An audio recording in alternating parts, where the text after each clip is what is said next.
Hi everyone, thank you for being here today for Lily Smith's IEP meeting. First, I want to start with introductions. I am Christina Gutierrez. I am Lily's special education teacher. We have with us Jennifer Rhodes, who is her general education teacher, Nicole Smith, the mother of Lily Smith, and Dan Schultz, who is our district representative.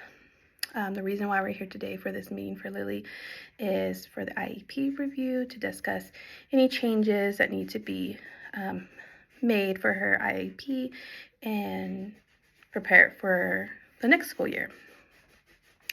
Some meeting norms I wanted to go over before we get the meeting started. We will all take turns kind of discussing our observations, data, anything like that. Give everyone a chance to share their opinion or observations to ensure everyone has a chance to share their input for this meeting. Well, we're going to start today for our IEP meeting for Lily Smith and talk about her present levels that we have seen for this current school year, 23-24. First, I'm going to talk about what we have observed for reading. In reading, Lily is showing strengths of phonological awareness. She scored an 82% in her reading intervention program. So that's a SEND. That's when she's getting pulled with those small groups, going over sounds and kind of different stuff with that and reading strategies. And her mastery for phonological awareness is over an 80%. In phonics, she scored an 84% during her reading intervention. Mastery is over 80%, and verbal comprehension, she scored over 90%, and mastery is 80% and more. And this is all evidence from state screening and testing. In letter sound fluency, Lily did amazing. She has scored an 80% or 100%. Sorry, she clearly is doing really well and is really strong in this area. And this is evidence during her reading interventions. When Lily is motivated, she's very attentive during instruction, whether that be small group or whole group, and is willing to participate. And when she's motivated and willing to participate, she is able to use her reading strategies independently to help her read. She does, in areas of support and reading that she needs is with her reading fluency. This has been evidenced by school-wide screening. Currently, Lily reads 23 words per minute, and the current grade level for third grade is 129 words per minute. So we are still working on that, helping her get more fluent and kind of reading those words in the passage more quickly. Particularly with reading, there are some behavioral challenges exhibited by Lily, which does prevent her ability to access grade level curriculum. This could be more, she refuses to participate or distracted and just not motivated to do what's expected of her during that time. Now we're going to move on to writing. Lily is doing great with sound spelling. That is meaning she is able to use the letter sounds to correctly spell.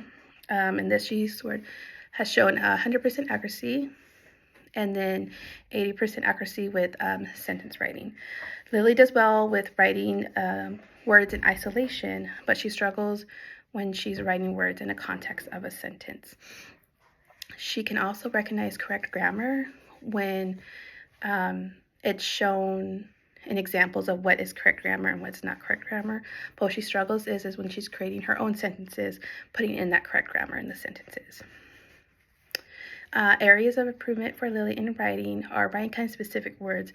Those are the CVC, meaning consonant, vowel, consonant, CCVC, and CVCC words.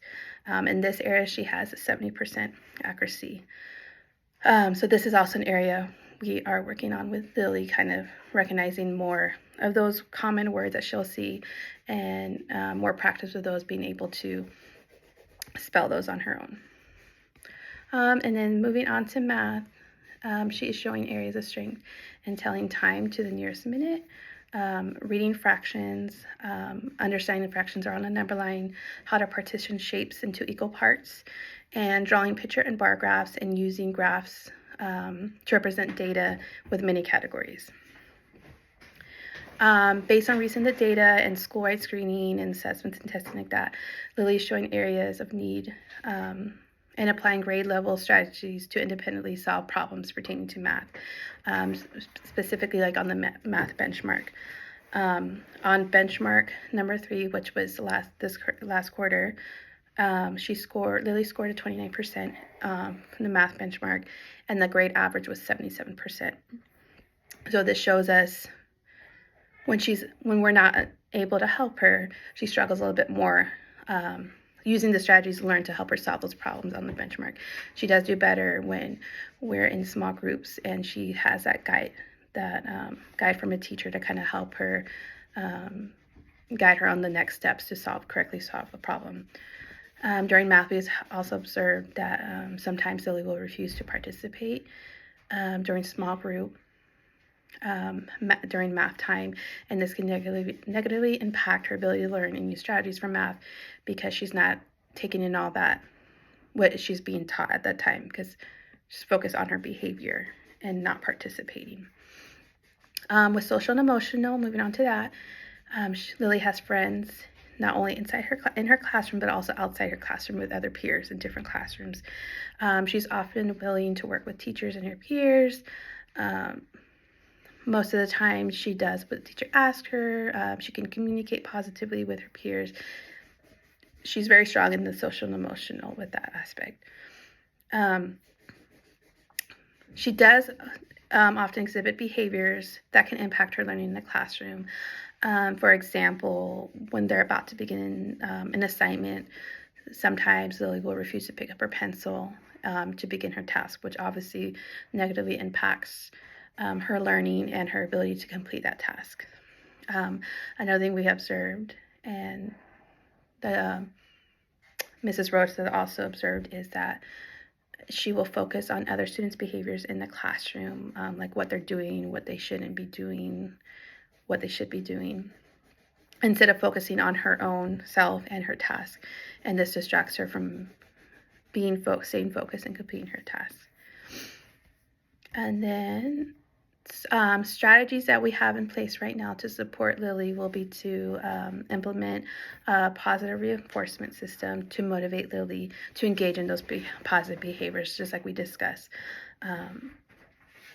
What we want her to do during small group, whole group, being focused, not focusing on others, picking up her pencil, and then actually doing the task. So examples of these incentives will be stickers, verbal praise, even a token system. We'll also have a visual that will be used to provide a visual of expectations for Lily. It could be like a little chart, like of a picture of someone sitting down, holding their pencil, looking at their paper, and writing what they should be doing with that. And also for seating, preferential seating will be used to ensure she's not distracted by her peers or other things in the classroom. So that could be moving her to the teacher table during an independent assignment to ensure she's not in her group where she could be easily distracted and want to engage in conversation or do other things. So she could be right by the teacher, can help her keep her motivated and focused during an assignment. Breaks will also be provided to provide longer task times. So Lily's motivated to complete the task, to give her little breaks so she's not becoming overwhelmed and just is done and doesn't want to complete it. And then expected outcome of tasks will also be reduced, such as not being required to do note-taking during writing or reading. And also the amount of problems required to be completed will be reduced for her. For services that are going to be provided from the current IEP we're continuing, is she will receive a total of 60 minutes per week, which will be divided into 3 30-minute sessions. She will receive these in the special education classroom and work on direct instruction, word recognition, like we talked about, kind of helping with that fluency, and identifying the main idea and details and passages and how to successfully take notes while reading. Writing for services, she'll receive a total of 60 minutes per week. Also 3 20-minute sessions, and here she will work on sentence stems and paragraph organization, and this she would also be pulled to work in the special education classroom. Social skills, she'll receive 4 sessions, which will be about 5 minutes per session, and she'll work on breaking down tasks into steps to better help with kind of more specific areas in that. And then also communicate her expectations with visual supports, as we discussed, with having that visual aid to help her show her what her expected behavior is. And then for her least restrictive environment, like I said, she'll be given 3 weekly sessions, which will be about 20 minutes in the general education pod or a common workplace to target the reading skills. Same with the writing, the 3 weekly sessions of 20 minutes in a common workspace or the general education classroom to target writing skills. An impact on this obviously could be when she's getting pulled. She's missing some of that instruction from her general education teacher at that time, but the general education teacher, Mrs. Rhodes, will allow her to make up some of that work that she misses. And then as pertaining to the prior written notice, a little change that we're making to the IEP is to add more of that incentive program like we discussed with the stickers, positive reinforcement, a token, kind of to motivate her to engage, to do those positive behaviors that are expected, especially because this is what's kind of impacting her. Yes, like this is what's impacting her on her ability to kind of retain, learn the content that's presented to her and ability to finish those tasks. So that's what we want to help support Lily in. And why we're adding the incentive program in the IEP is kind of just to motivate her to increase that and engaging in that positive behavior to support with that learning aspect of it. For extended school year, after review, this was rejected for Lily because after like spring break, the long breaks and periods of that when she's not in school, she did not demonstrate significant regression with her academic skills. So it was not seen as needed for her. So thank you all for coming, and then I'll open it up for anything, any concerns you might have or want to share.